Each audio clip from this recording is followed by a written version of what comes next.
everybody. Welcome to Essential Dynamics. My name is Bryn Griffiths, and Derek Hudson is with me. Derek, before we get going, I've started these episodes with quotes because I saw another one that you passed along to me not long ago. And the quote comes from, I think it's Tom Clancy. And the line comes from Debt of Honor. And the quote is, if it's not written down, it didn't happen. And I've often thought about that. Especially in the last week or so since you sent me that quote, I went, wow, is that ever accurate? So the backstory on that one is interesting. And it's a long time since I read the book, but it's these, I don't know if it's Japanese terrorists or the Japanese government in a fantastical world. They're trying to take down the U.S. government. And so they get some bots in on the American stock exchanges. And so they start all this computer trading, and there's rumors flying and stuff like that. So the market crashes. And this is meant to distract the Americans before they do the next military move or something like that. Okay. And so there's this huge crash, and the hero Jack Ryan is the national security advisor or something in there. And his wife tells him, well, if it isn't written down, it didn't happen. Okay, sorry, back up. Huge crash, and they also hack the system, and so not only do the trades bring the market down, but then the system itself crashes, and so no one can do any more trades, and it's a mess. And so what they decide to do is they say, well, this day doesn't count. We're going to do a do-over. And when it all comes out that this was hacking and stuff like that, then they just erase all the trades for that day because they don't have most of them anyway. And then they just start the day over again. So I have no idea how that applies to our topic today, that particular story. But if it isn't written down, how about we'll change it to it's not going to happen? And, sure. Hey, yeah. kind of go from there, right? Yeah. I think it's a great story. I wish we all had do-over days. Yeah. Right. And I think maybe we do. Bryn, I would actually say that we do have do-over days. Yeah. Here's another one. This is way out of context, but my wife and I were recently in Jasper. So we're there like 13, 14 months after, the town and surrounding forests were devastated by fire. And nature gets up every morning and is nature, right? And so there were elk in the campground grazing on this beautiful fresh grass, which was growing in the nutrients left by all the burned trees. The forests are going to come back. Like they're going to come back. They're going to come back better. Give us another 100 years. We won't see it all in our lifetime, but it's already static. So the idea of having a do-over is probably something that we should hang on to.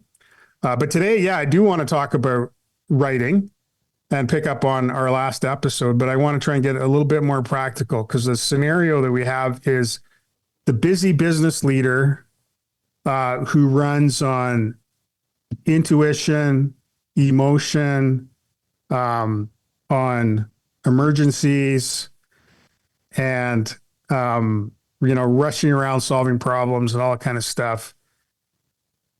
Last episode, we tried to make a case for that everyone needs to sit still and write and think, and you can't really think unless you're writing. So that's the premise. Now I just want to talk about what would you do? How would you do that? Yeah.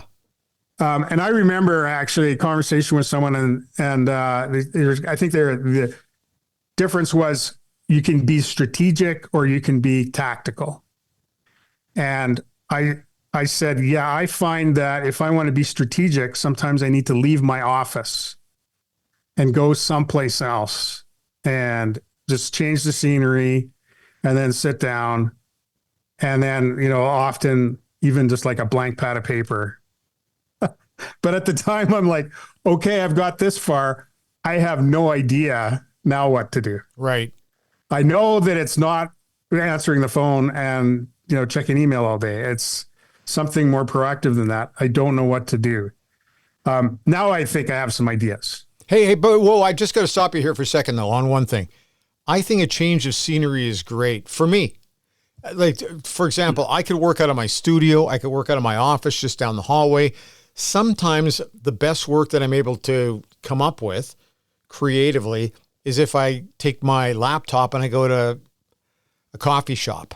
And I know that it's a circus around me, but for some reason, it just seems to enlighten me a little bit further than being in the same areas all the time. It really works well for me, but there are times I've got to those places and I want to get some work done and I just can't. But you know what? I highly recommend it. People take their show on the road, so to speak. I think it's good. Well, we talk about you got to step out of the system to see the system. Yeah.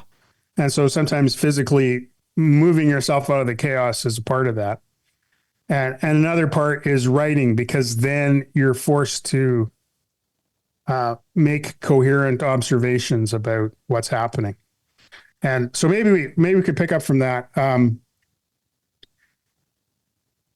guess I would say there's maybe two angles to take here. One is, if you're going to write down something about your business, you're trying to be strategic, you're in a quiet place with your blank piece of paper and you have to write. I think some of the techniques that work quite well, first thing is to do a brain dump and write what's in your head. You have no outline, no agenda, just write what's in your head. I'm really worried about this. I don't know about that. This thing is a problem. I really wish we could do this. Just kind of get it out. I usually do a brain dump every week in my weekly planning. But just kind of get it out. That's one thing you could do. Another thing is, if you're maybe in a little more negative mode, you could use what they call in theory of constraints, the UDEs. The what? UDEs. Okay. UDE, undesirable effects. Wow. And it's like complain. Write down the bad stuff that's happening. So I had an opportunity to do this with the client, kind of, it was almost a sneaky way, because we started our relationship with conversations. In fact, before it was a professional engagement, just was a conversation, turned into a professional engagement. And I got 3 hours of a dump from my client. This is all the stuff that's going wrong. And after I had my notes for 3 sessions, I went, there's got to be a root cause here. What's really going on? And so I used something that's called the current reality tree. This is from Theory of Constraints. And all you do is you try to figure out what bad things are caused by other bad things, and then what causes those things. And eventually you can kind of diagram out a tree that comes down to a common trunk, which is your core problem. And in this case, it was revelatory to me. And I'm like, that's the problem? Really? Just that thing?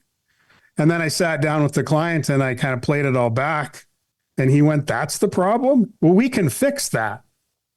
And so the first idea about UDEs, it's also a brainstorming thing, is you don't qualify. You don't, decide what to write down and what not to. It just all goes down, because you're trying to get to something. So it all comes down, then you sort it out.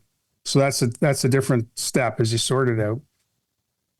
And then if you can figure out what your core problem is, or what your main limitation is, or maybe what your constraint is, then you've got reality, you've got a diagnosis, you've got something that you can work with. I don't think that you can do that process nearly as well if you're not writing, whether that's individually or in a group.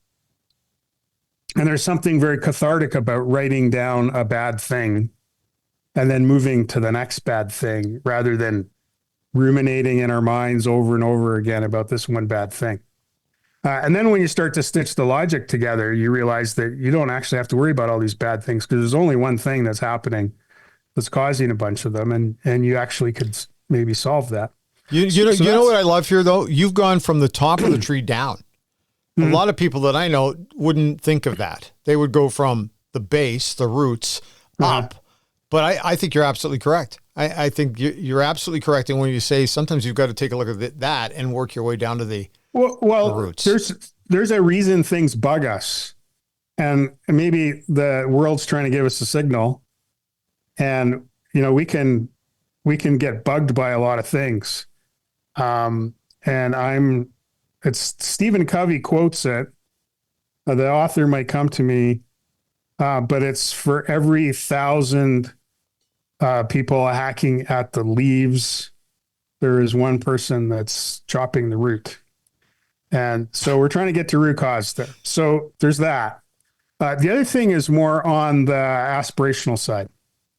So I want to take this organization somewhere. I want my life to get somewhere. And I found a really great resource, Richard Rummelt. I've quoted him before.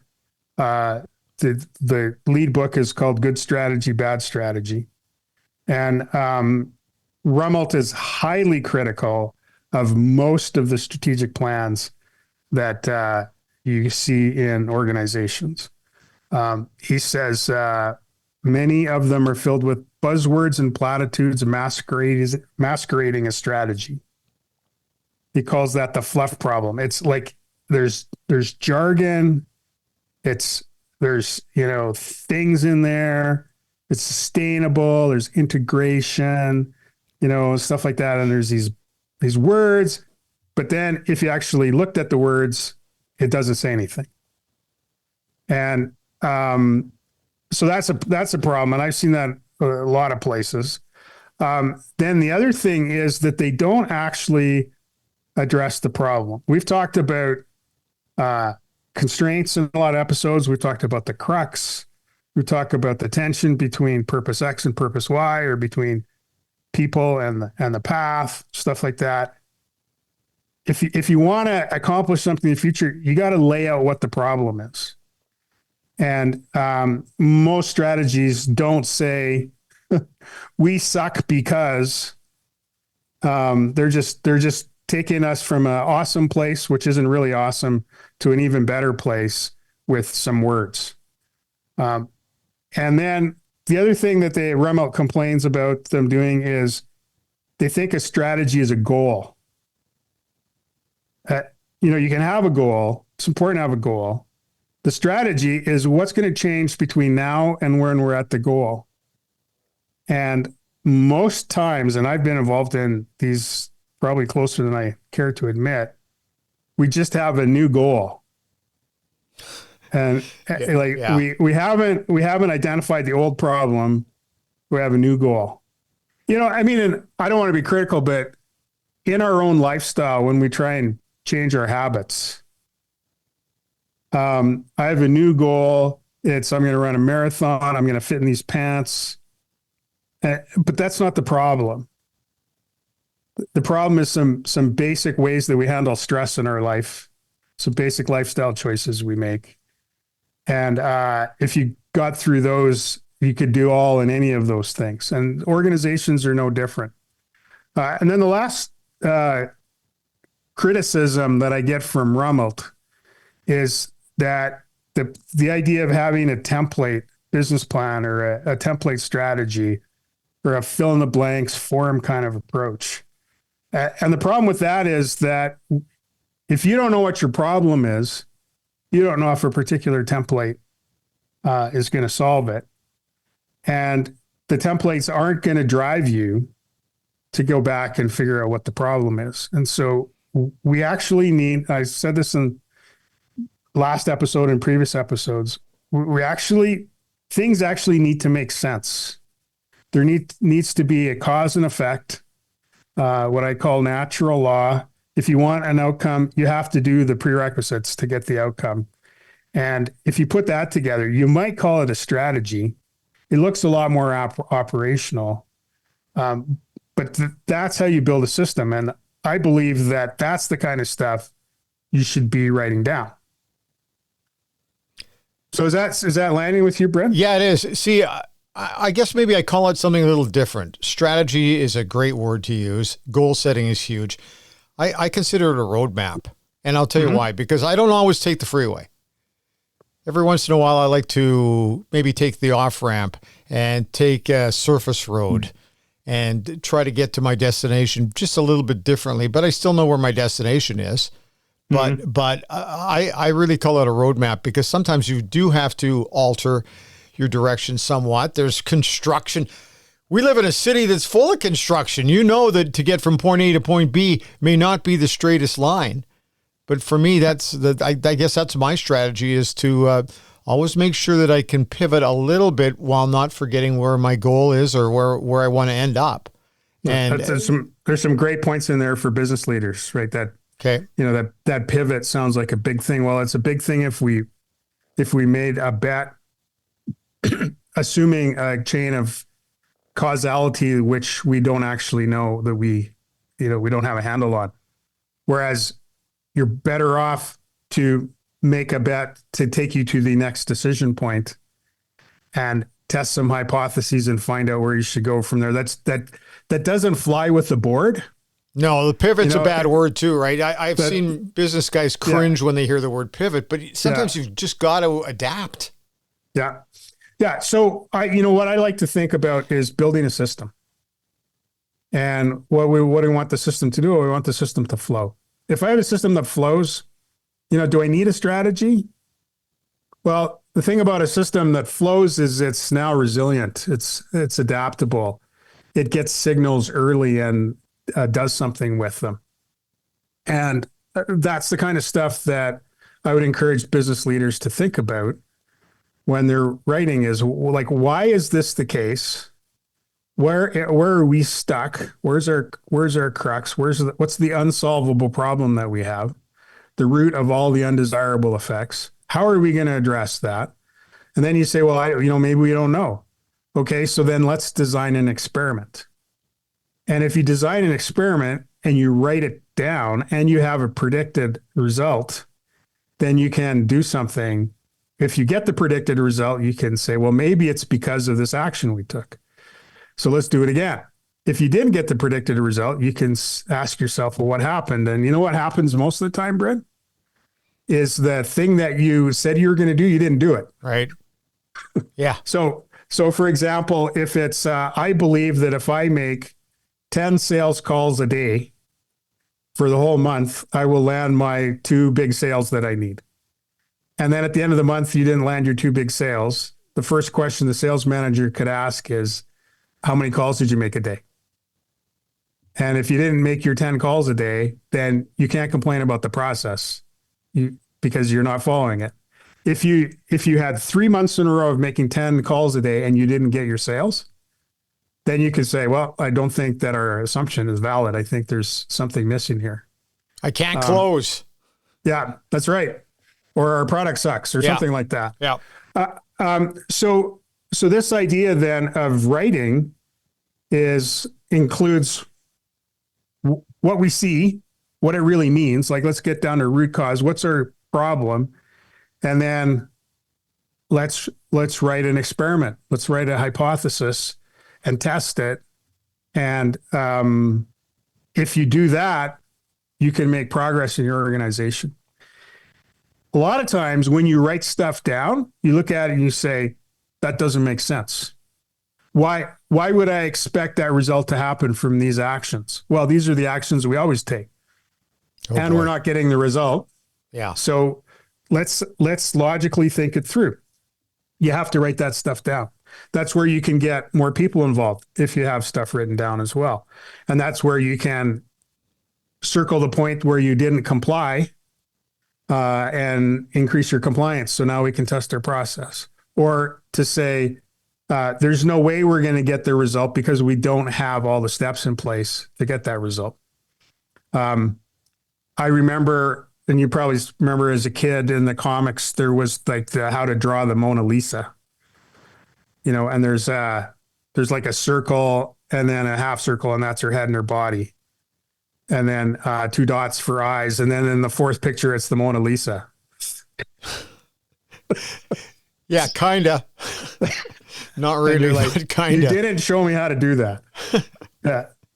So I think we make these, leaps. And so in the one sense, we talk about the leader who doesn't write anything down, and they talk, and then people are hanging on every word because they change the story. I've had leaders with this where there's a new shiny object and the story changes every time they talk. So that's exciting, and people are taking notes like that's now the gospel, but of course it's going to change. So there's ones who don't write stuff down. Then there's the ones who write stuff down, but it doesn't actually hold up. It doesn't make sense. It doesn't tell anyone what they should be doing. And then there's this idea of, these are the things that are important. This is how we show they're important. This is how we, remind each other. And if that's something that resonates with people on the team, then there's a lot of power in that. And like you said, in your experience, I don't know what my leader's thinking. I don't understand what they're thinking. Why? Now I understand what they're thinking, but it doesn't make any sense. Yeah. Or I don't have any idea how I could contribute to it. Let's use this writing so that people can have in their own hands something that makes sense to them, that shows how they can contribute to an organization. Well, I've worked with very few people, Derek. I've worked with very few people who don't want to be successful. They don't want to get from where I'm at right now with this company or with the people I work with to either an endpoint or to the next phase. Everybody wants to be successful. Everybody wants to take pride in what they do. But if the vision is not being shared clearly or in any form, it's just not going. I don't think it's going to happen. So let me just, in the last few minutes here, let me just talk for a bit about what a leader who wants to kind of take this on could do. We talked about writing down various things, from the problems to the root cause to the sort of hypothesis, stuff like that. So that's very hard to do. One thing you shouldn't do is ask a consultant to write it for you, because you have to go through the process, and a consultant probably isn't going to get it right. And if you get a report from a consultant, guess what? Now you have a report from a consultant. You don't have a plan. So I don't tend to write very much for my clients as a result of that. But you could get value from a conversation with the guide who asks you questions about all of those steps and makes you think it through. And I feel I need to be more directive or more encouraging to my clients to get them to write some of those insights down, and then to build on it. And so I'm working on, this is like a soft reveal at this point, I'm working on AI tools that will help with that, with the conversation that goes on to diagnose and then come up with a model, a logic model for how you can proceed in your business. So I'm working on that. But what I can tell you is, I guess, you need to write it down. Don't outsource the writing of it down to a consultant. Really don't outsource it to AI. But as I think you mentioned, Bryn, you can definitely use AI to check your work. I do it 2 or 3 times. One of the great things about AI, and I've done this a little bit, I think we all could do it more, is Rummelt says it's not a strategy, it's buzzwords masquerading as a strategy. Well, take your buzzwords and stick it into a large language model, which is really designed to identify flows of logic, and ask, does this make any sense? And then be prepared to live with the result. And especially say, take the jargon out, take the buzzwords out. What is this really saying? One of the things I like to do is say, write this in grade 7 level. Maybe a little lower than that, but sometimes it kind of takes some of it dumbs it down too much. But explain it to me like I'm 10, explain it to me like I'm 12. Yeah. And then then the logic's kind of revealed and you go, well, that doesn't hold up. So be critical of your work, get some help with that.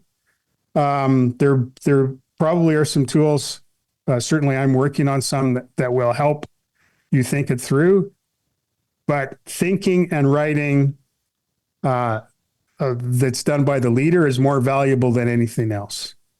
So if you want some help thinking and writing, definitely find us at Unconstrained and we can guide you through that. But don't expect that we're going to write your reports for you. AI could be another episode at some point too, because you're right. There's a lot of benefits to it, and then there's some things you got to be careful of and that kind of thing. But we don't have enough time. We're kind of out already. That's right, Bryn. Well, thanks for letting me go on today.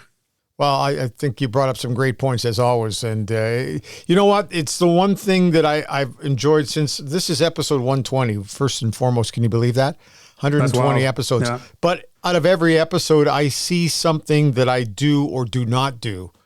And that's very helpful to me. So we'll just continue on. Let's wrap this baby up. Okay. Well, thanks very much. Bryn Griffiths is with Mighty Mouth Communications. I'm Derek Hudson with Unconstrained. You can find us at getunconstrained.com. And thanks very much for listening to the Essential Dynamics podcast. And please, first of all, consider your quest. And if you consider enough, maybe you should write something down about it.